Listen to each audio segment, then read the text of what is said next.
ছেলে কি করবে?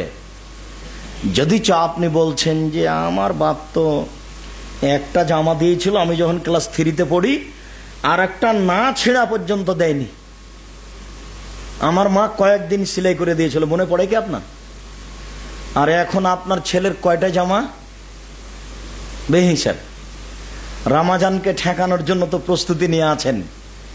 রামাজানকে মানুষ ঠেকাচ্ছে 4টে পদ্ধতিতে, আল্লাহর দয়ার রহমতকে 4টে পদ্ধতিতে। 1, 11 মাসে যা ব্যবসা করে টাকা ইনকাম করেছে তা 1 মাসে করবে। এটা হলো রামাজানের রহমতকে ঠেকানোর 1 নম্বর পথ। সবাই হন্যে লেগে আছে টাকা ইনকামের পথে। এত ইনকাম থাকলে এখানে ইবাদত থাকবে না। 2, এত ইফতারি আর খাওয়া বেশি যে শুয়ে না থাকলে চলতে পারে না। ইফতারিতে পেট টান টান, বলেন কি করে ইবাদত করবে? 3, 11 মাসে মহিলা যত বাজারে গেছে রামাজানে তার চেয়ে বেশি যাচ্ছে। বাজার মানে নারী আর নারী, নারী আর নারী। ও যে সারাদিনে কত ধাক্কা খাচ্ছে, আর আপনি যে কত ধাক্কা দিলেন আর খেলেন, বলেন রোজা কি হবে? এটা রামাজানকে রহমতকে ঠেকানোর 3 নম্বর পথ। 4 নম্বর পথ, 11 মাস যে হাট বাজারে নগ্ন ছবি, জেনার ছবি, সিডি, ক্যাসেট, ফেসবুক, ইন্টারনেট, বই, পুস্তক, লিফলেট, রাস্তাঘাটে খালি একাকার হয়ে আছে জেনার মাধ্যম, যে 11 মাস ছিল না। বুঝাতে পারলাম না মনে হয়? সিলেট শহরে ছেলেটা আছে, মেয়েটা লন্ডনে আছে, ঘরে কেউ নাই, ফেসবুক খোলা আছে, একজন আর একজন শরীর কাপড় থেকে খালি করছে। বুঝাতে পারলাম না? রমজান মাস বলেন রহমতকে ঠেকানোর কত পথ। রমজান মানে রহমত আর রহমত। আকাশের দরজা খোলা, জান্নাতের দরজা খোলা, জাহান্নামের দরজা বন্ধ। রহমতের দরজা খোলা মানে আল্লাহ বলতে চাচ্ছেন আমি রহমত সব জায়গা দিয়ে ঢেলে দিয়েছি, তোমরা লুটে নাও। আদম সন্তান পাল্টা ঠেকাচ্ছে, কত বড় নিমুখ হারাম আদম সন্তান, কত দিক দিয়ে ঠেকাচ্ছে তার কোনো হিসাব নেই। 11 মাস নারী দিয়ে এত বাজার পূর্ণ হয়নি। বুঝাতে পারছি না মনে হয়? নতুন পোশাক দিয়ে ঈদ করতে হবে, এই কথা কে বলেছে? পোশাক সুন্দর হবে এই কথা ঠিক, নতুন হবে এই কথা ঠিক নয়।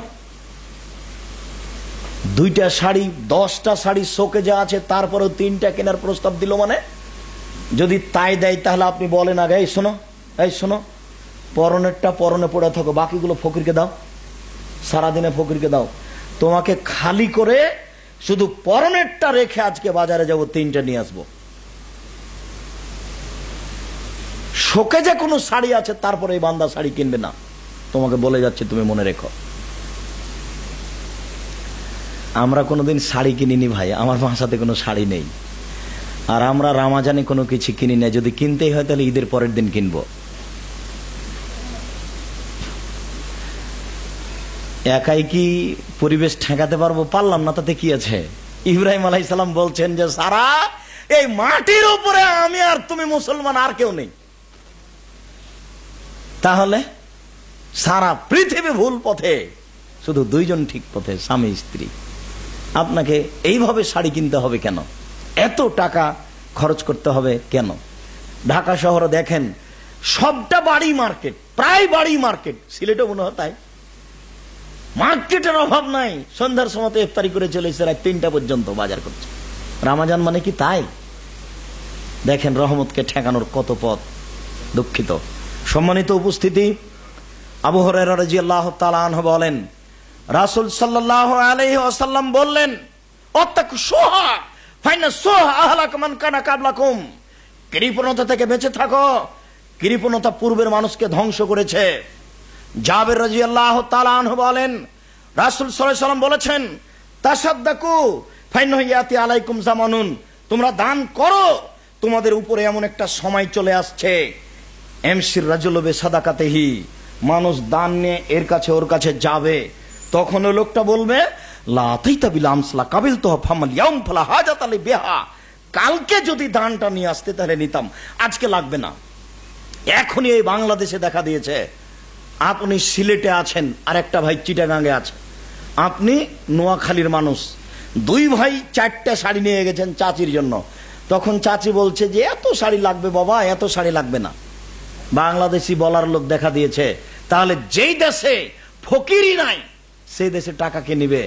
আল্লাহ রাসূল বলছেন এমন একদিন চলে আসবে মানুষের দান কেউ নিবে না, অতএব তোমরা তাড়াতাড়ি দান করে জান্নাত লুটে নাও। কেন?